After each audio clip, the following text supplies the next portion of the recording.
Ladies and gentlemen, I'm also going to give my talk in English, even though, as it happens this evening, I'll actually be talking about Utrecht. You'll all be aware of the fact that as individuals we have a capacity to remember. We remember words, we remember how to do things, and we can remember what we did last week or when we were children. But what you are probably less aware of is that families and societies have something like a memory too. We call this cultural memory. And by that we refer to stories, images and rituals that are passed between individuals and between generations. How cultural memory works has been one of the central issues in the humanities in the last few decades, and it's given rise to a whole new interdisciplinary field of inquiry which involves historians, social scientists, legal scholars and cultural analysts like myself with a background in literature, though I won't be talking about literature this evening. In the 10 minutes I have, and we've seen it's a very short time, I just want to give you a sense of some of these discussions about cultural memory, and I want to say something about why I think it's important to study it. Now, in order to illustrate how societies, and not just individuals, can remember, I want to take you on a virtual tour of the city of Utrecht. Specifically, I want to take you from this building, where we are now, to the Janskerkhof, which is a distance of some 553 meters according to Google Maps, and it should take us about 5 minutes if we don't have any delays according to Google. Now, I want to have some deliberate delays because I want to invite you to look around and think about some of the things that you see along the way. And it's one of the wonderful things about working in cultural studies is that any walk down the street is a source of endless fascination and endless delays. Now, on this tour, I wanted to ask you specifically to look at various monuments that we encounter between the Doorplaatsen and the Janskerkhof. And by monuments, I mean markers in bronze or in stone that recall people or events in the past. And we've heard something already this evening about monuments.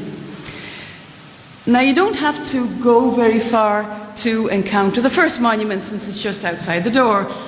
It depicts the figure of Jan van Nassau, the architect of the Union of Utrecht in 1579, and the Union of the Dutch provinces against the Spaniards. And the Union was signed in this building in the 16th century, but it was only in 1883 that the monument to Jan van Nassau was put up.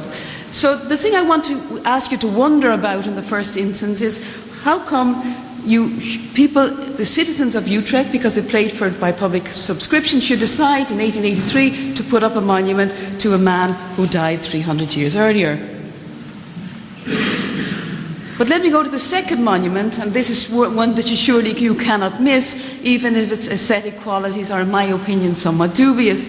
This is the enormous Resistance Monument, which was erected in 1949. And that such a monument would have been erected so soon after the war, I don't think is surprising in itself.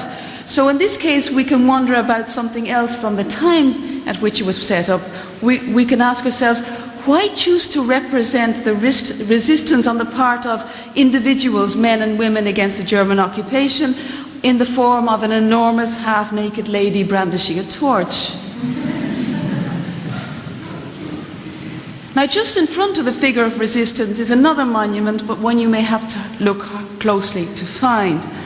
This is a simple flagstone, which I only discovered recently, put down in 1999, which recalls the execution in Utrecht of 18 men accused of homosexual acts in 1731.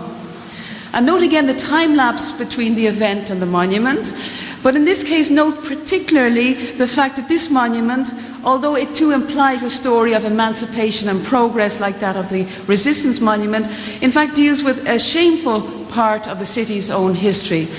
And this would be something you'd never find in a 19th century monument. This emphasis on the shameful, negative parts of history and victimhood is something which we'll only see in the 20th century. We don't see it in their next monument, which you'll find if you turn the corner of the square into the Domstraat, and you will encounter the figure of Willibrord on his wonderfully solid horse as it rises above the traffic intersection. The 8th century Willibrord is identified on the side of the monument as the apostle of the Netherlands because of his role in spreading Christianity in these regions. But of course there was no such thing as the Netherlands when Willibrord himself was riding around on his horse back in the Middle Ages. So here we can wonder about this retrospective invocation of the Netherlands on a statue referring to the 8th century and only put up in fact in 1947. Finally, and perhaps the most familiar of all because it's nearly always decorated with flowers, we encounter the statue of Anne Frank, put up in 1960 with the simple inscription Anne Frank. In a way, there's nothing surprising about the presence of Anne Frank because she has become such an icon, both in the Netherlands and abroad, of the horrors of anti-Semitism and the Holocaust. But a presence is surprising here, and I think we should wonder at the fact that this German immigrant, who lived in Amsterdam and died in Bergen-Belsen, should have been recollected by a statue in the middle of Utrecht. I could go on, but with that I stop. I come to the end of our virtual tour. 5 monuments in the course of 500 meters. What are they all doing there? What sort of cultural work are they performing? I could go on for many minutes, but let me restrict myself to just 5 comments in which I try to give you a sense of the sort of questions that we've been asking about monuments and their social significance. I'm giving them all together. So my first comment has to do with how monuments work in transmitting stories. As I said at the beginning, cultural memory is created because stories are shared across generations with the help of cultural artifacts and cultural activities rather than brain cells, as happens with individual memory. Since the 19th century, monuments in particular have played an extremely important role as public expressions of a particular view of the past. They serve as reminders to passers-by in the here and now of what it is important to remember about past times. And in all the cases we've looked at, we have monuments which recall bigger stories: the foundation of the Dutch state, Christianization, the Holocaust, the oppression of homosexuals, in a very material and individualized, tactile form. And this, how you turn a big story into something concrete, is worth a lecture in itself. But let me go on to my second point, which is that monuments never work in isolation, even if they form discrete objects in the cityscape. In themselves, they don't tell us much about the past, and instead they are rather invitations to passers-by to think of stories they already know. Thus, the statue of Anne Frank takes its meaning from our knowledge of her diary, as we may have read it, or from the film version, or theatrical version of her work, while the rather abstract image of the half-naked resistance only makes sense, of course, if we can back it up by what we know about the Second World War from other media. And this production of shared stories about the past is an ongoing and very complex process that I think we're only really beginning to understand, in which all sorts of different media and different forms of expression are involved.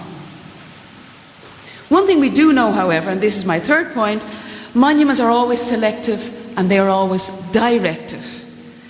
I mean by that they steer our view of the past and they encourage us to interpret it in particular ways.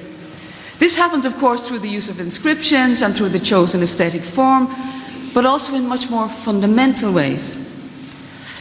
Selecting particular figures or particular events already says something about your priorities, obviously, and what you think is important for present and for future generations to remember or not. Alternatively, to forget. And in this regard, it's worth pointing out that although the Domplain had been the scene of fascist NSB rallies in the 1930s, you'll find no public marker on the Domplain recalling those groups alongside the monument resistance. In a paradoxical way, then, you could say that remembering one thing is also inevitably a way of forgetting another. And this process is ongoing. Things that were forgotten, like the sodomy case from the 18th century, that can be brought into the open at a later point in time, but only it would appear, and that's the fascinating thing about it, when a society is remembered, is ready to hear it, ready to remember it. And this brings me to the next point. What is the purpose of all this remembering and this forgetting in public? The answer, as many recent studies have shown, is that remembering the past is a way of defining your identity as a community. Recollecting things in common and forgetting other things is a way of creating communities. We sometimes think that memory is there and there is a community, and every community has its own memory. But as we know since the beginning of the 20th century and increasingly through recent research, in fact, memory and communities are co-produced. They emerge at the same time. And so you could say that the monuments we've been looking at point in two directions. On the one hand, they look towards the past, and on the other hand, they tell us something about the people in 1883, 1947, 1960 and 1999, and the way in which they saw their past, and above all, the way in which they define themselves and who does not belong to their community. And in this regard, the case of Jan van Nassau and the monument in 1883 provides a very interesting illustration of this process of creating communities. The plan originally, and here I'm drawing on a very interesting article by Els Lambrechtsen, the plan originally had been to erect a monument to the Union of Utrecht as such, but this led to protests on the part of Catholic citizens in Utrecht who felt themselves excluded from this national narrative in which the origin of present-day Netherlands was being rooted in the union of Protestants provinces against the Catholic Spaniards.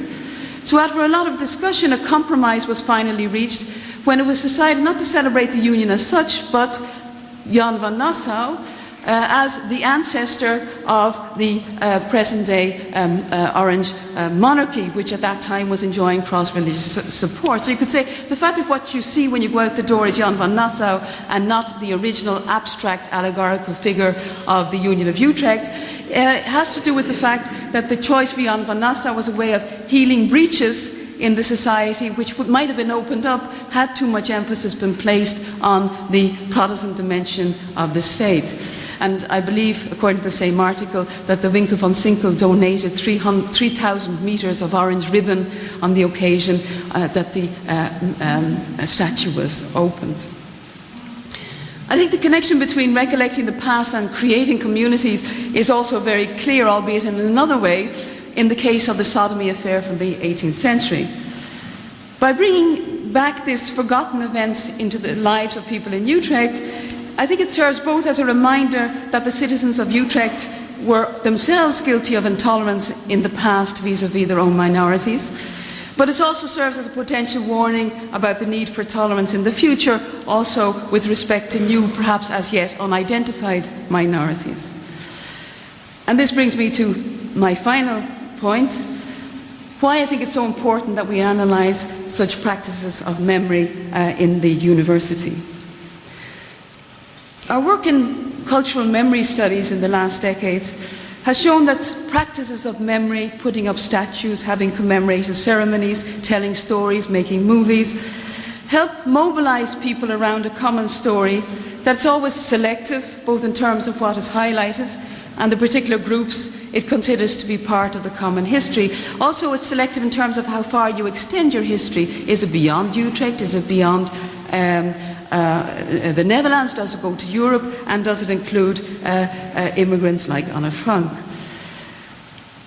I think our scholarship has not just yet yielded fascinating insights into the whole complex processes about the ways in which groups imagine their own history and who they include or exclude, but I think it can also work critically against ethnocentric tendencies which try to see the past and society as homogeneous and as having a single fixed identity. As I've been trying to show through this very brief analysis of some of the statues in Utrecht, there are many more, the collective past is not something that's given. It's not given once and for all. I think instead we should see it as a resource, and as an unlimited resource for reimagining the past, but also the present, and therefore also the future. Thank you very much.